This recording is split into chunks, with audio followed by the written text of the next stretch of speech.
Hello everybody, welcome to Expert Smart Class again and this is your CGP educator Kajol Sinha here।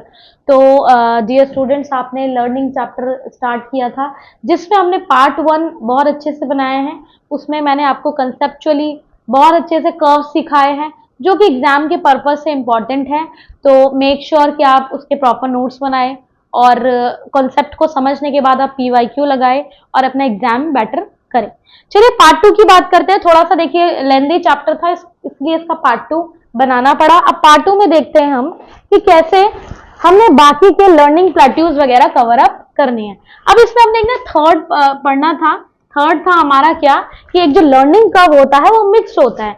Basically क्या होता है कि कुछ लोग ऐसे होते हैं जिनकी स्टार्टिंग पीरियड में जो एक लर्निंग का टाइम रहता है वो स्पीड लो भी रह सकती है उसकी और स्पीड हाई भी रह सकती है। ठीक है, ये पर्सन टू पर्सन वैरी करता है, ध्यान रखना। ये पर्सन टू पर्सन वैरी करेगा उनके मेंटल कैपेसिटी, उनके डेवलपमेंट के अकॉर्डिंग। अब इसमें स्पीड देखो ज्यादा भी हो सकती है और कम भी। अगर आप इस कर्व को देखें तो इस ग्राफ में क्या है, इस ग्राफ में ये एक कोई पर्सन है, उसकी पहले तो अच्छी स्पीड है, फिर थोड़ी कम हो रही है, फिर अच्छी हो रही है, उसके बाद एक पर्टिकुलर पॉइंट पर रुक रहा है, फिर उसकी स्पीड बढ़ रही है। तो यानी कहने का मतलब कि दोनों चीज हो सकती है इसमें, अर्लियर स्टेज में और लेटर पीरियड में। या तो लेटर पीरियड में उसका स्पीड हाई हो जाए, स्लो हो जाए, या अर्ली में भी ऐसा ही होता है। तो ऐसे ग्राफ को हम क्या बोलते हैं, ऐसे ग्राफ को एक मिक्स्ड ग्राफ या मिक्स्ड कर्व का ग्राफ बोलते हैं, बिकॉज इसमें हम एक ना ही पॉजिटिवली देख पा रहे हैं ना ही हम नेगेटिव देख पा रहे हैं। That's why it is named as mixed learning curve. ठीक है, इसको इंग्लिश में लिख लीजिए, मिक्स्ड लर्निंग कर्व। ओके, तो ये था हमारा third and last learning curve. हमारे टोटल हमने 3 पढ़ लिए। एक तो हमने पढ़ा कि कॉन्केव हो सकता है, यानी कि स्पीड स्टार्टिंग में स्लो रहती है, बाद में बढ़ जाती है। एक हमने पढ़ा था कि स्टार्टिंग में हमारी बहुत स्पीड अच्छी होती है लर्निंग की, बट बाद में वो एक रुक जाती है। तो ये सारे हमने कर्व्स और ये थर्ड कर्व हमने आज फिनिश कर दिया। अब कर्व्स की बात करते हैं हम प्लेट्यूज की। प्लेट्यू क्या होता है, देखो प्लेट्यू वैसे तो फिजिकल स्ट्रक्चर, जिनकी ज्योग्राफी ठीक है उनको पता होगा प्लेट्यूज क्या होता है, कि फिजिकल फीचर है हमारे वर्ल्ड का। तो उस प्लेट्यू में हम कैसे लर्निंग प्रोसेस को दिखा रहे हैं, दैट इज इंपॉर्टेंट। और देखो कितनी अच्छी तरीके से एक एक चीजों का यूज करके थ्योरीज बनाई गई है। आप सोचो कि बनाने वाले ने जिस तरीके से थ्योरी बनाई है, उन्होंने कितना ज्यादा डिस्कवरी की होगी और कितना ज्यादा एक्सपेरिमेंट्स किए होंगे, तब जाके उनको एक डेटा और एक कंप्लीट एनालिसिस को कर पाए। ठीक है, और जिसको हम आज पढ़ पा रहे हैं और हम अपने एग्जाम्स में उसको लगा देते हैं। अब है लर्निंग प्लेट्यू। लर्निंग प्लेट्यू में क्या है, ये मतलब ये क्या करता है, ये स्पीड जो होती है लर्निंग की, सीखने की गति, इसमें क्या होगा, रुक जाएगी, यानी कि प्रॉपरली स्टॉप आ जाएगा। यहां पर क्या होगा, उसमें तो देखो ना ही प्रोग्रेस मिलेगा देखने को, क्लियर, ना ही प्रोग्रेस और ना ही एक जो होता है ना कि डिग्रेडेशन, या फिर वो जो बच्चा है क्या जा रहा है, डिग्रेड नहीं होगा। ठीक है, तो ना ही प्रोग्रेस है और ना ही बहुत ज्यादा वो डाउन जा रहा है। तो इस तरीके का जो एक लर्निंग प्रोसेस होता है उसको हम क्या बोलते हैं, इसको बोलते हैं लर्निंग प्लेट्यू। यानी कि यहां पर किसी भी पर्सन का लर्निंग प्रोसेस रुक चुका है, स्टेगनेंट हो चुका है, क्लियर है। तो यहाँ पर जो है लिखा भी है, देखो लर्निंग की जो स्पीड होगी वो 0 हो जाएगी। तो दैट्स व्हाई इसे हम डिनोट करते हैं एज अ प्लेट्यू। ठीक है, इसलिए हम क्या बोलते हैं, पठार, लर्निंग प्लेट्यू, लर्निंग का पठार। क्लियर है, चलिए नेक्स्ट हम बात करेंगे कि ट्रांसफर कैसे होती है लर्निंग। देखो ये एक मेजॉरिटी में आते हैं ऐसे क्वेश्चन कई बार। देखो लर्निंग का ट्रांसफर, अब आप कहोगे कि मैम ये कौन सी बात है लर्निंग का ट्रांसफर। लर्निंग का ट्रांसफर इन द सेंस कि आपने कोई चीज एक सिचुएशन में सीखी है, ध्यान से सुनना what I am going to speak. आपने सपोज आपने बाईसाइकिल चलाना सीखा है, ठीक है, बचपन में। ठीक है, अब कोई बंदा बाईसाइकिल चलाया और उसने क्या किया, बाइक चलानी शुरू की। तो एक पर्सन तो ये है और एक पर्सन ऐसा है जिसने बाईसाइकिल चलाई नहीं, डायरेक्ट बाइक पे आया। तो इसके सीखने में और इसके सीखने में काफी फर्क होता है। ठीक है, कैसे फर्क होगा, ये जो बाईसाइकिल वाली नॉलेज है ना, जो उसने बाईसाइकिल चलाना बचपन में सीखा, इस नॉलेज को कहाँ ट्रांसफर कर रहा है, जब वो पहली बार वो बाइक सीखने जा रहा है तो उसको क्या है, ये पिछला जो ज्ञान है, जो प्रीवियस उसकी नॉलेज है, प्रीवियस एक्सपीरियंस है, लर्निंग है, वो कहाँ काम आ रही है, बाइक सीखने में। ठीक है, यहाँ पर लर्निंग का कोई ट्रांसफर ही नहीं होगा क्योंकि यहाँ बच्चे ने सीखा ही नहीं या किसी इंसान ने सीखा ही नहीं। ठीक है, तो बात वही है कि जब लर्निंग का इस तरीके से जो हमने सीखा हुआ है वो ट्रांसफर हो जाता है, उसे हम क्या बोलते हैं, वो अलग अलग तरीकों से होता है, तो उसे हम बोलते हैं व्हाट, ट्रांसफर ऑफ लर्निंग। देखो या तो देखो ये नेगेटिव ट्रांसफर होगा या पॉजिटिव होगा, या तो होगा ही नहीं। अब मान लो बाईसाइकिल जिसने सीखा है या जिसने बाइक सीखी है पहले, उसको बोला जाए भाई यार ट्रक चला लो, तो मुसीबत तो आएगी ना, है ना, तो बात वो नेगेटिवली ट्रांसफर हो जाएगा, उसका कोई मतलब नहीं रहेगा प्रीवियस नॉलेज का।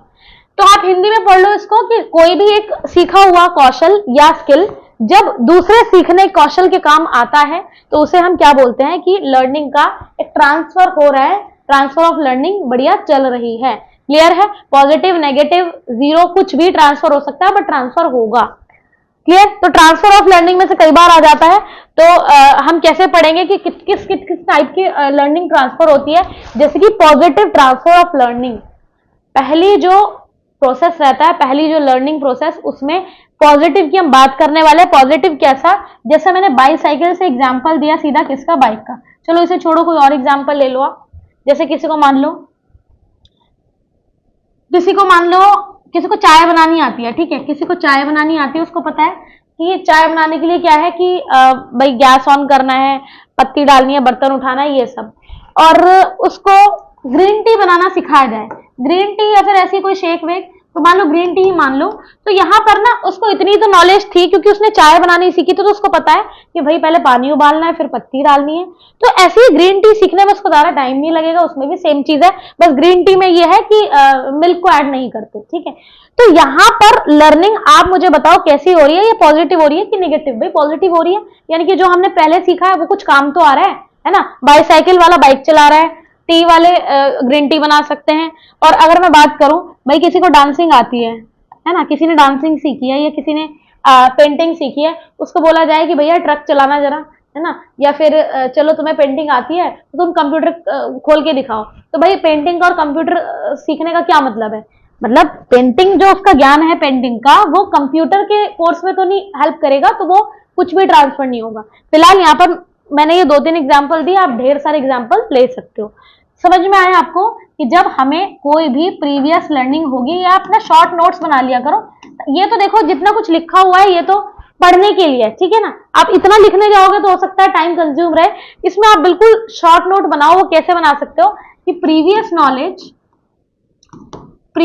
नॉलेज इज हेल्पफुल, ठीक है। कैसे बनाओगे? प्रीवियस नॉलेज इज हेल्पफुल, अरे हाँ, helpful to, previous knowledge is helpful to another learning या अनदर वर्क। तो हम क्या कर सकते हैं कि जो पुरानी नॉलेज है वो हेल्पफुल है, कब? हमारे दूसरी चीज के सीखने में। तो तब टाइप कैसा हो जाएगा? Positive transfer of learning. तो इसमें आप क्या लिखेंगे? सीधा का सीधा कि पॉजिटिव ट्रांसफर लर्निंग हो रही है। कोई प्रॉब्लम, कोई परेशानी? ये मैंने बहुत मतलब कंसाइज तरीके से आपको बता दिया कि आप एक एक लाइन के नोट्स बनाएं, और जब आप एग्जाम में रिवीजन करोगे ना, बहुत अच्छा लगेगा आपको कि हाँ, आपको पूरे के पूरे मतलब छोटे छोटे पॉइंट से पूरी कहानी याद आ जाएगी। यही तो होता है देखो पढ़ने का तरीका। अब आप लोग ना एक तरीके से, मैं ऐसा तो नहीं हो कि मैं क्लास में पढ़ा रही हूँ या आप छोटे से बच्चे हो, 9, 10, 11, 12, आप कोचिंग ले रहे हैं, ठीक है। तो कोचिंग का तरीका ही यही है कि आप जब सामने वाले से कुछ पढ़ रहे हो तो उसको उस टाइम पे इतना पढ़ो, और उसके ऐसे नोट्स की पॉइंट को आप ढूंढो कि उस की पॉइंट को लेकर जब आप आगे कभी भी वैकेंसी के टाइम में पढ़ो तो आपको याद आ जाए कि हाँ, हमने ये चीज पढ़ी थी। तो यही होता है देखो नोट्स बनाने का तरीका, टाइम को बचाने का। बहुत लोग हैं जो बहुत कम टाइम में एग्जाम क्रैक करते हैं, और बहुत लोग हैं जो सालों साल लगे रहते हैं। तो ये डिपेंड करता है कि आप नोट्स कैसे बना रहे हो।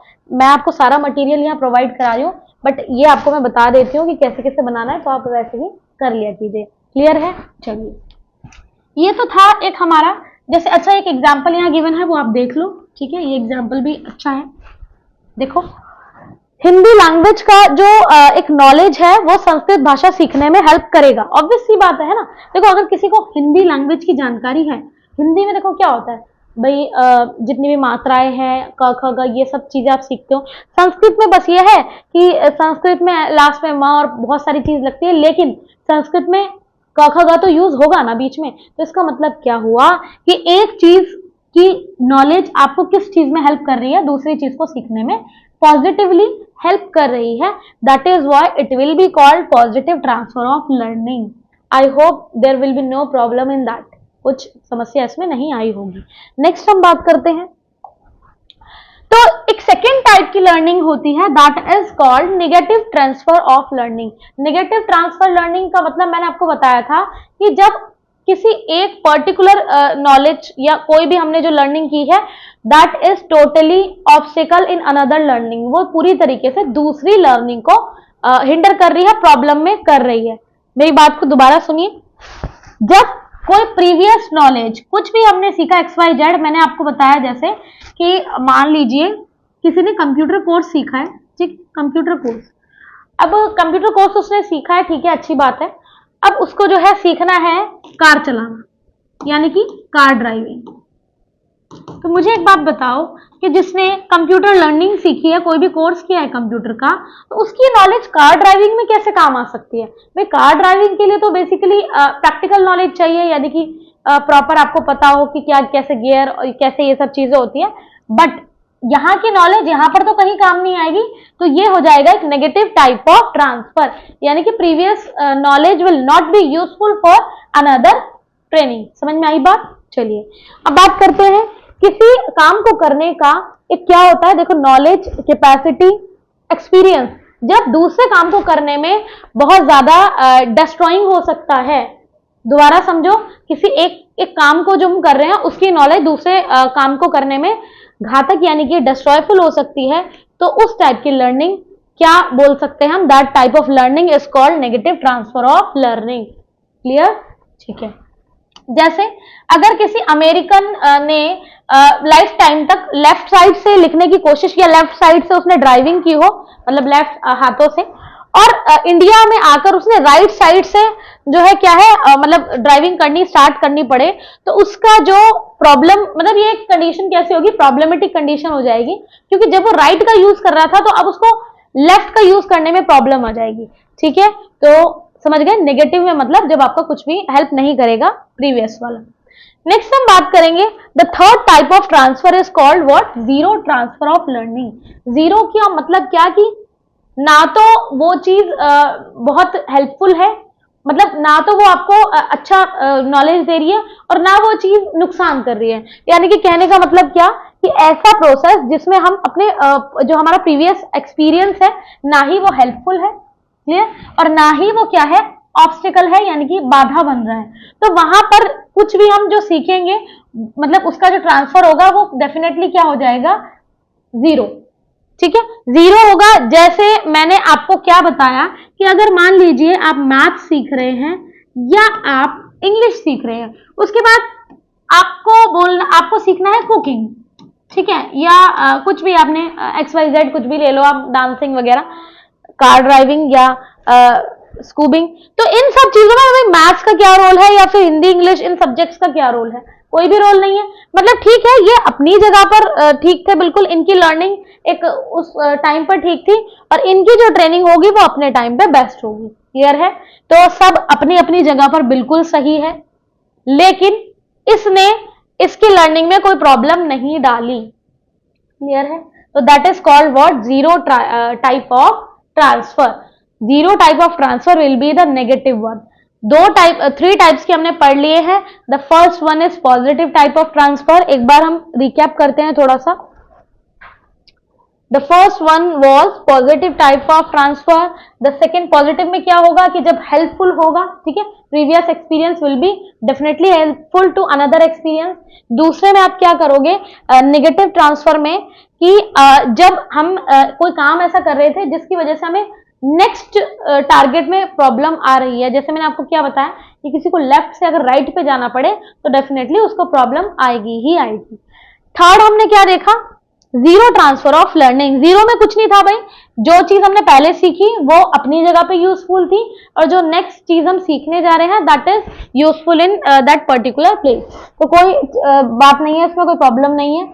वैसे ही अच्छी भी होती है, जीरो टाइप के ट्रांसफर में भी कोई प्रॉब्लम नहीं है, और पॉजिटिव तो बढ़िया होती है। लेकिन इनमें से अगर आपसे पूछा जाए कि प्रॉब्लमेटिक कौन सी रहेगी, किसमें ज्यादा दिक्कतें आ सकती है, कौन सी चीजें, मतलब कौन सा ट्रांसफर जो है वो क्या कर सकता है, ऑब्स्टिकल पैदा कर सकता है, तो आप डेफिनेटली लगा के आएंगे व्हाट? ऑप्शन नंबर बी, यानी कि नेगेटिव ट्रांसफर ऑफ लर्निंग।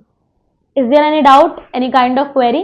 ठीक है, तो एक बार आप इसको, इस पूरे चैप्टर को कंप्लीटली थरोली आप इसको एक एक चीजों को पढ़ लेंगे, शॉर्ट नोट्स पढ़ा लेना, जैसे मैंने आपको बताया था अभी थोड़ी देर पहले, कंसाइज फॉर्म में, वन वन लाइनर फॉर्म में, और कुछ ग्राफ्स को तैयार कर लेना ताकि ग्राफ्स के थ्रू आपको कंसेप्चुअल नॉलेज पता रहे। देखो मैपिंग जो चीज होती है, मैपिंग और ग्राफ्स, ये काफी हद तक हमारे अंदर ना एक स्टोरी को जनरेट करते हैं और हम बहुत सारी चीजें इनके थ्रू भी रिकॉल कर लेते हैं। तो ग्राफ भी करते रहा करो, मैपिंग भी, जिससे कि कंसेप्ट अच्छे से क्लियर हो जाए। ठीक है, तो ये था हमारा चैप्टर लर्निंग अधिगम। तो ये काफी ज्यादा हेल्पफुल रहता है, स्पेशली स्टेट टेट के लिए भी, बाकी भी डीएसएसबी केवी में इसमें से क्वेश्चन आ जाते हैं। अब इसके बाद हम पढ़ने वाले हैं लर्निंग के कुछ थ्योरीज, जैसे कि हमारे थॉर्नडाइक ने दी थी, हमारे पाउलो स्किनर, इन सब ने। ठीक है, तो थ्योरीज को वगैरह को पढ़ेंगे, और बाकी कोई भी क्वेरी हो आपकी, पीवाईक्यू आप सॉल्व करना, पीवाईक्यू अवेलेबल भी हो जाएंगे यहाँ से। और कोई भी चीज है आप बिल्कुल, मतलब ये चीज को मत सोचो कि वैकेंसी पर्टिकुलर स्टेट में नहीं है तो नहीं करनी है। देखो अब तो वैकेंसीज आ रही हैं, और टीचिंग में भी काफी आपको देखने को, आप इस चीज पे ना रहो कि स्टेट वाइज वैकेंसी का वेट करो, आप सेंट्रल लेवल की वैकेंसी में भी अप्लाई करो, कोई दिक्कत नहीं है। देखो जॉब तो इस टाइम पे मेन जो चीज है वो ये है कि एम्प्लॉयमेंट बढ़नी चाहिए। देखो पॉपुलेशन बढ़ी रही है, बढ़ती रहेगी हमेशा, तो पॉपुलेशन के अकॉर्डिंग जो जिस तरीके से एम्प्लॉयमेंट में कमी आई है, वो कमी फिलहाल दूर हो सके, बाद में तो देखो आप अपनी अच्छी चॉइस के अकॉर्डिंग कर सकते हो, सूट जो भी आपको करें, बट फिलहाल जो भी वैकेंसी आती है कोशिश करो अप्लाई करो उस पर्टिकुलर वैकेंसी में। जैसे अभी रेलवे टीचिंग की वैकेंसी आई हुई है, और आप उसमें अप्लाई कीजिए डेफिनेटली। और सारी जो, अगर आपको रेलवे टीचिंग से रिलेटेड पूरा नोटिफिकेशन देखना है तो आप इसी चैनल पर आपको मिल जाएगा वीडियो में। क्लियर है? चलिए मिलते हैं नेक्स्ट टॉपिक के साथ, और बहुत अच्छे से प्रिपरेशन करेंगे। All the best to all of you, बहुत बढ़िया लगे रहिए। ठीक है, स्वस्थ रहिए, मस्त रहिए। Thank you so much.